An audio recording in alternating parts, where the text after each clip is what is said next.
जय श्री राम मित्रों। महाकुंभ में ऐसे सन्यासी पहुंचे हैं जिन्हें देखकर ऐसा प्रतीत होता है मानो वे स्वयं सतयुग से आए हों। इनकी ऊंचाई लगभग 7 फीट है। माथे पर तिलक, गले में रुद्राक्ष की माला और महाभारत के योद्धाओं जैसी काया। नेपाल की गुफाओं में गहन तपस्या से प्राप्त तेज और एक बड़ी पोटली के साथ ये विदेशी सन्यासी महाकुंभ में पहुंचे हैं। इन्हें देखकर ऐसा लगता है मानो सतयुग के किसी महान ऋषि ने आधुनिक युग में जन्म लिया हो। लोगों ने इनके वीडियो इंस्टाग्राम पर देखे और शॉर्ट क्लिप्स भी अपलोड की। लोग यह जानने को उत्सुक हैं कि ये कौन हैं और क्यों इन्होंने ऐसा स्वरूप धारण किया है जिसमें सतयुग के ऋषि मुनियों का तेज झलकता है। आपको बता दें कि इनका हिंदू नाम आत्मा प्रेम गिरी है और जन्म का नाम एलेक्सी गार्डन। ये नेपाल में रहकर भगवान शिव की आराधना करते हैं और सनातन धर्म का पालन करते हुए आध्यात्मिक साधना में लीन रहते हैं। महाकुंभ, जो 144 साल बाद प्रयागराज में आयोजित हो रहा है, यूनेस्को द्वारा मानवता की अमूर्त सांस्कृतिक विरासत का दर्जा प्राप्त कर चुका है। यह आयोजन भारत की आस्था, संस्कृति और इतिहास का प्रतीक है। महाकुंभ केवल स्नान का पर्व नहीं है,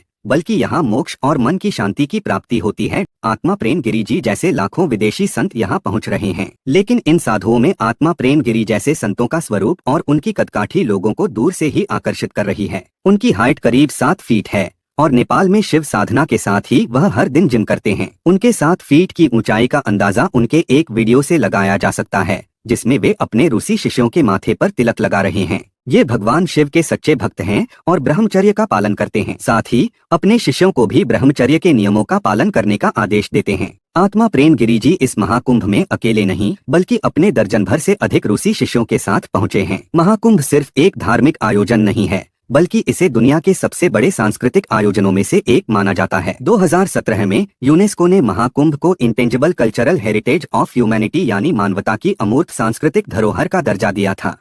इस मेले में हर 12 साल पर लाखों लोग गंगा, यमुना और अदृश्य सरस्वती के संगम पर स्नान करने आते हैं।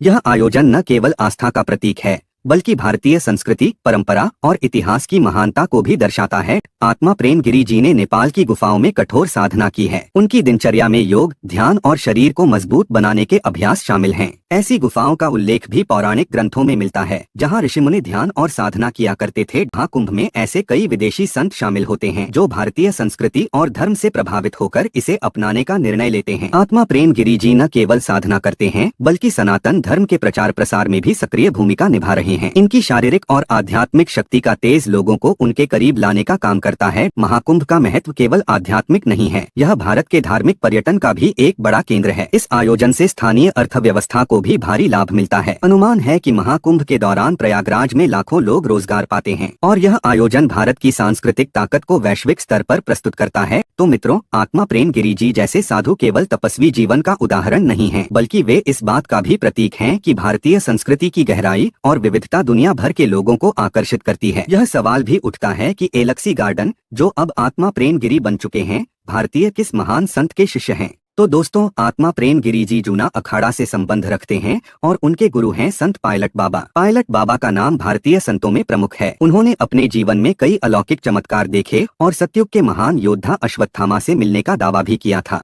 पायलट बाबा का असली नाम विंग कमांडर कपिल सिंह था। वायुसेना में अपनी सेवा के दौरान एक चमत्कारी घटना के बाद उन्होंने भारतीय वायुसेना का पद त्याग कर संन्यास धारण कर लिया। वह समाधि के अपने अद्भुत प्रयोगों और अलौकिक शक्तियों के कारण प्रसिद्ध हुए। 20 अगस्त 2024 को उन्होंने मुंबई में अपने भौतिक शरीर का त्याग किया। आत्मा प्रेम गिरी जी अपने गुरु पायलट बाबा के ज्ञान को यूरोप में प्रसिद्ध करने के लिए निरंतर प्रयासरत हैं। वे पिछले 30 वर्षों से नेपाल की गुफाओं में तपस्या करते हुए भगवान शिव की साधना में लीन हैं। उन्होंने अपनी आध्यात्मिक और शारीरिक शक्ति को इस प्रकार साधा है कि उनका तेज भगवान परशुराम के समान प्रतीत होता है। अगर आपको यह वीडियो पसंद आया हो तो इसे लाइक करें और अगर आप हमारे चैनल पर नए हैं तो चैनल को सब्सक्राइब जरूर करें।